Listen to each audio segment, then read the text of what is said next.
इकडे अमरावतीत सगळे नगराध्यक्ष आणि 50% जास्त भाजपचे नगरसेवक निवडून येतील असं भाजप खासदार अनिल बोंडेंनी विश्वास व्यक्त केलाय। उर्वरित ठिकाणी महायुतीचं प्राबल्य राहील। भाजपचे खासदार अनिल बोंडे यांना विश्वास आहे, आज लग्न जरी खूप असले तरी लग्नाला जायच्या आधी मतदान करा असं आवाहन सुद्धा अनिल बोंडेंनी केलंय। या संदर्भात त्यांच्याशी बातचीत केली आमचे प्रतिनिधी शुभम बायस्कर यांनी।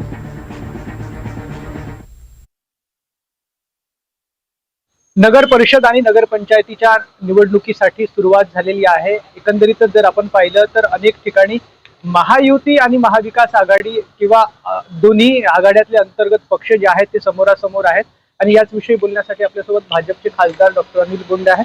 सर, आज निवडणुकीसाठी मतदान होत आहे, मोठा उत्साहाचं वातावरण आहे, काय वाटते?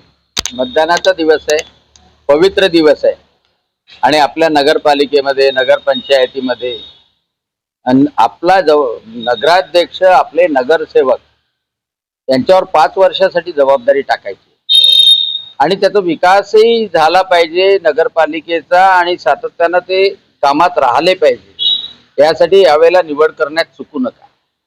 आणि महाराष्ट्राचे मुख्यमंत्री देवेंद्रजी फडणवीस यांनी जो समृद्ध महाराष्ट्राचा संकल्प केलेला आहे त्यामध्ये आपली नगरपालिका आपलं शहर सुद्धा आलं पाहिजे। प्रधानमंत्री नरेंद्रजी मोदींनी विकसित भारताची जी संकल्पना मांडली आहे त्या विकसित भारतामध्ये आपली नगरपालिकाही आली पाहिजे आणि म्हणून निवड तुम्हाला करायची आहे। प्रधानमंत्री नरेंद्रजी मोदी, मुख्यमंत्री देवेंद्रजी फडणवीस आणि त्यांच्या पावलावर पाऊल टाकणारे आपले नगराध्यक्ष आणि नगरसेवक। आणि म्हणून आज लग्न जरी खूप असले तरी लग्नालाही जायच्या अगोदर मतदान करून जा। सर, गेल्या विधानसभेमध्ये अमरावती जिल्ह्यात भाजपला मोठे यश मिळालं। नगर परिषदांच्या निवडणुकीत देखील काँग्रेस आणि भाजप आमने सामने आहे।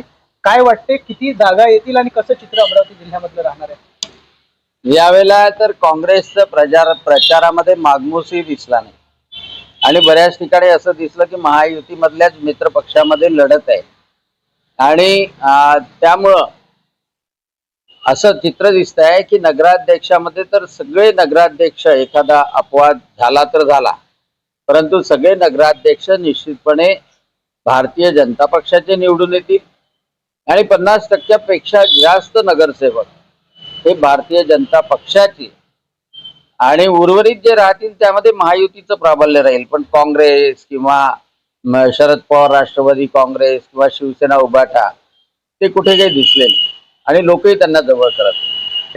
कॅमेरा पर्सन अभिषेक सह शुभम बायस्कर, NDTV मराठी, अमरावती।